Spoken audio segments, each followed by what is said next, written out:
Welcome back to Wisconsin Family. We're at Oliver Motors today in Baraboo. We've got a great looking Range Rover behind us. Maybe we'll learn a little bit more about it later. Right now, it's cold outside, and we're going to learn how to stay warm and stay safe with Kyle Mielda from Top Hat, Fireplace and Chimney Specialist. Long name. Yeah. And tricky last name, too.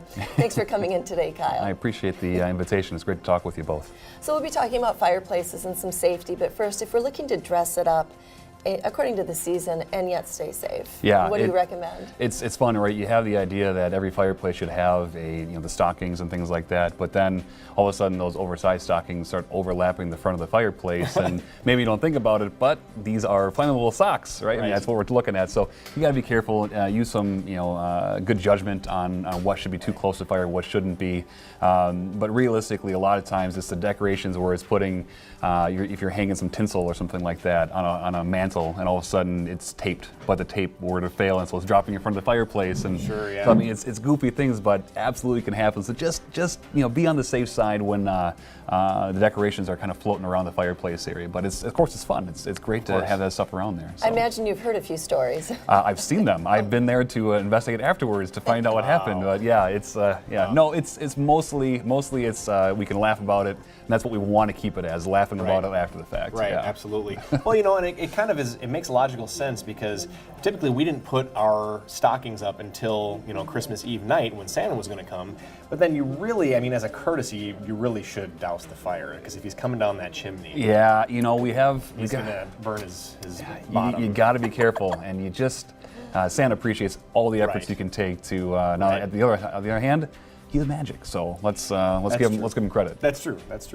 Well, let's talk a little bit more about safety. Are there any other things that we need to really be thinking about this holiday season in terms of maintenance or anything? For sure. A lot of times people, people have their fireplaces and they'll use them all the time, right? Mm-hmm. And those people are the ones that probably have it cleaned in the spring, fall, making sure it's prepared for it. Other people, well, I only use it on Thanksgiving and Christmas and maybe one other weekend. Mm-hmm. And those are the ones that say, well, maybe I could probably get away with not cleaning it. You just got to be careful, right? Yeah. So especially in Wisconsin weather, it's not just having fires in there that can cause it to get dirty and things like that. We want to make sure there's no bird's nests building up inside there, things like that. And if you haven't opened up that damper, you just don't always know. So it's good to get it checked out if you can by professional. However, between now and Christmas, might not be able to get us in there, but those are kind of things. This is airing after Christmas, so so it's too late, folks. No, it's still good idea to get it checked out. Absolutely. Now, I just have a quick question. I got to know this. Is it true that if somebody doesn't use their fireplace for a year, that it's going to be built up with spider webs in 360 days or so?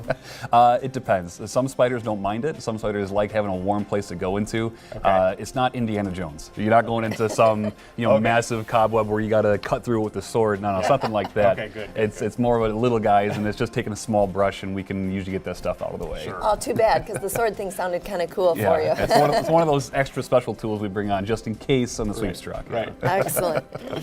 All right, we all love a good fireplace, and we think of it as in the living room, but more and more you hear of them in other areas of the home, like the bedroom.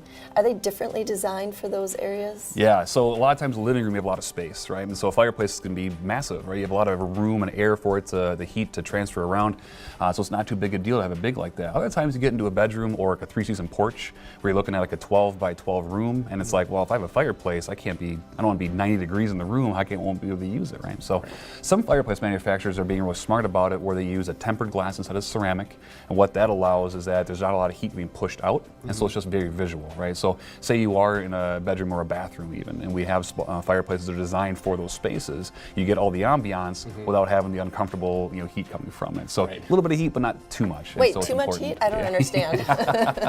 No, it definitely happens, and you got to be careful sometimes. So I suppose. Well, and let's talk a little bit about installations, because you guys install fireplaces as well. So talk about what you guys do, and typically how long does it take?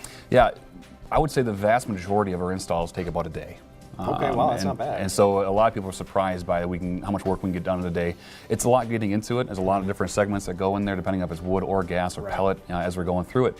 But we have other jobs that we're talking about doing masonry around the fireplace after the fact that can go on for upwards of a week. More than that, it has to be a pretty special project. So we can get things done pretty quickly.